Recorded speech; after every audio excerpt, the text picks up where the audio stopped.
పార్లమెంట్లో చమురు మంటలు అంటూ ఇంధన భద్రతలో కేంద్రం రాజీ. విదేశాంగ విధానం వల్లే గ్యాస్ కొరత, మోదీ ఇరుక్కున్నారు, ప్రధానిగా పనిచేయడం లేదు, చమురు కొనుగోలుకు అమెరికా అనుమతి ఏంటి, కేంద్రం వెంటనే అప్రమత్తం అవ్వాలి, అస్థిర ప్రపంచంలో కొత్తగా ఆలోచించాలి, కేంద్రంపై రాహుల్ గాంధీ విమర్శనాస్త్రాలు అంటూ. ఎస్, రాహుల్ గాంధీ విమర్శలు మంచిగా చేస్తాడు, ఏమనగాను కానీ విమర్శలు అయితే కరెక్ట్ చేస్తాడు. ఇక వాళ్ళ హయాంలో ఏం చేసిర్రు, వాళ్ళ ప్రభుత్వం ఏం చేసింది, మరి దశాబ్దాల కాలం పాటు పరిపాలించిన కాంగ్రెస్ పార్టీ నిర్ణయాలు ఏంది, వాళ్ళ కథలేంటి, వాళ్ళు చేసిన స్కామ్లు ఏంటి అంటే అదొక పెద్ద స్టోరీ ఉంటుంది. మస్తు మంది చెప్తుంటారు బయట. ఎలాంటి ఇంధన కొరత లేదని వాళ్ళు అంటుంటారు. ఇటేమో ఇంధన భద్రతలో కేంద్రం రాజీ అయిందంటే ఇటేమో కొరతనే లేదని చెప్తారు. పెట్రోల్, డీజిల్, ఎల్పీజీ నిల్వలు పుష్కలం, ప్రత్యామ్నాయ మార్గాల్లో దిగుమతులు. కెనడా, రష్యా నుంచి గ్యాస్ దిగుమతి, దేశవ్యాప్తంగా సజావుగా సరఫరా, గల్ఫ్ దేశాలపై ఆధారపడడం తగ్గింది. లోక్సభలో కేంద్ర మంత్రి హర్దీప్ సింగ్ పూరి ప్రకటన అంటూ. ఇరాన్ యుద్ధం కారణంగా దేశంలో అనివార్యమైన ఇంధన కొరత ఇబ్బందులపై పార్లమెంట్ ఉభయ సభలు గురువారం దద్దరిల్లాయి. ముఖ్యంగా ఎల్పీజీ సమస్యలపై అధికార విపక్షాల మధ్య తూటాలు పేలాయి. అమెరికా ఇరాన్ యుద్ధం, హార్ముజ్ జలసంధి మూసివేత నేపథ్యంలో జరిగిన ఇదంతా కూడా యుద్ధంది.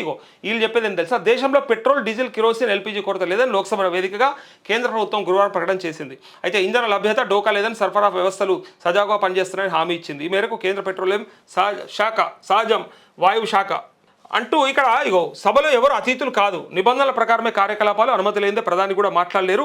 లోక్సభ స్పీకర్ ఓం బిర్లా కీలక వ్యాఖ్యలు అంటూ. భారత్కు చమురు నౌక, హార్ముజ్లో శత్రువుల కంటపడకుండా ప్రయాణం, యుద్ధ పరిస్థితుల మధ్య ముంబై చేరిక, గోయింగ్ డార్క్ పద్ధతిలో షెన్లాంగ్ రాక, ట్రాకింగ్ వ్యవస్థలకు చిక్కకుండా సిగ్నల్స్ నిలిపేత, హార్ముజ్ను దాటిన తొలి చమురు ట్యాంకర్గా గుర్తింపు అంటూ చర్చల వైపు మొగ్గు చూపాలి. ఇరాన్ అధ్యక్షుడికి ప్రధాని మోదీ ఫోన్, భారత చమురు ట్యాంకర్లకు సురక్షిత మార్గం అంటూ.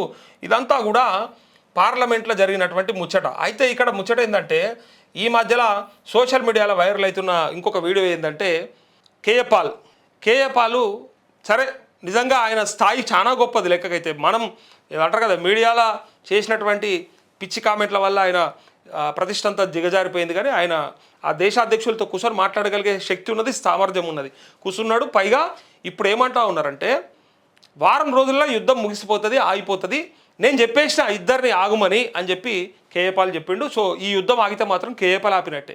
కేఏ పాల్ ఆపిన యుద్ధం అని చెప్పి వేస్తే మీడియాలో ఆయనకింత స్పేస్ ఇచ్చినట్టు. లేదా జోకర్గానో కామెడియన్గానో కేఏ పాల్ అట యుద్ధాలు ఆపుతాడట అని చెప్పి ఏదో కామెడీగా సెటైర్గా ఓ చిన్న ఏదో ఉంటుంది కదా, కార్నర్లు వేస్తారు, తీర్మారనో లేకపోతే ఇంకోటి ఏదో అట్లాంటి కార్టూన్ ఒకటి వేస్తే కామెడీ అయిపోతుంది. పాపం సీరియస్గా రాస్తే సీరియస్ వార్త అవుతుండే. ఆయనను సీరియస్గా తీసుకుంటలేరు ఎవ్వరు కూడా పాపం. ఎల్పీజీ పరిస్థితిపై చర్చించేందుకు స్పీకర్ ప్రత్యేక అనుమతితో లోక్సభలో ప్రతిపక్ష నాయకుడు కాంగ్రెస్ ఎంపీ రాహుల్ గాంధీ మాట్లాడారు. విదేశాంగ విధానంలో లోపాల కారణంగా భారతదేశ ఇంధన భద్రత ప్రమాదంలో పడిందని ఆరోపించారు. ప్రధాని నరేంద్ర మోదీ ఆయన ప్రభుత్వం ముందస్తుగానే మేల్కొనాల్సి ఉందని, కానీ అలా నడుచుకోకపోవడంతో ఎల్పీజీ కొరత ఏర్పడి కోట్లాది మంది ఇబ్బందులు పడుతున్నారని అన్నారు. మోదీ చిక్కుకుపోయారు కాబట్టే భారతదేశ ప్రధానమంత్రిగా పనిచేయలేకపోతున్నారని విమర్శనాస్త్రాలు సాధించారు. దేశ ఇంధన భద్రత విషయంలో రాజీ పడ్డారని వ్యాఖ్యానించారు. లోపాలతో కూడిన విదేశాంగ విధానమే ఈ సమస్యను సృష్టించిందని వ్యాఖ్యానించారు. ప్రతి దేశానికి ఇంధన భద్రత పునాది అని రాహుల్ గాంధీ వ్యాఖ్యానించారు. మనం ఎవరి దగ్గర చమురు కొనాలి, ఎవరి దగ్గర గ్యాస్ కొనాలి, రష్యా నుంచి చమురు కొనవచ్చా లేదా అని నిర్ణయించడానికి అమెరికా అనుమతించడం ఏంటి అని ప్రశ్నించారు. భారతదేశం లాంటి పెద్ద దేశం రష్యా చమురు కొనడానికి అనుమతి ఇవ్వాలని, లేదా మన సంబంధాలు ఎవరితో ఉండాలనేది మరొక దేశ అధ్యక్షుడు ఎలా అనుమతిస్తారనే నాకు చాలా ఆశ్చర్యంగా ఉన్నదని రాహుల్ గాంధీ వ్యాఖ్యానించారు. ఇక ఇట్లా చెప్తే మళ్ళీ వీళ్ళు ఇంకోటి అంటారు.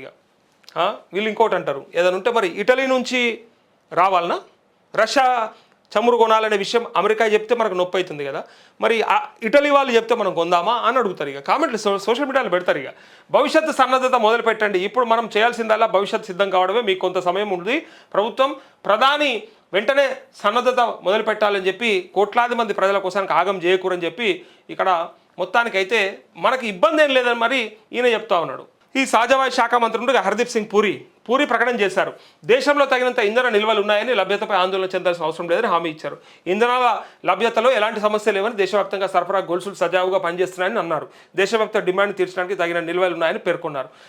అంతర్జాతీయంగా భౌగోళిక రాజకీయ ఉద్రిక్తతల ఇంధన మార్కెట్లలో అంతరాయాలు ఉన్నప్పటికీ గృహ వినియోగదారులు ఎల్పీజీ సరఫరాలు ఎలాంటి ఇబ్బందులు లేవని అన్నారు.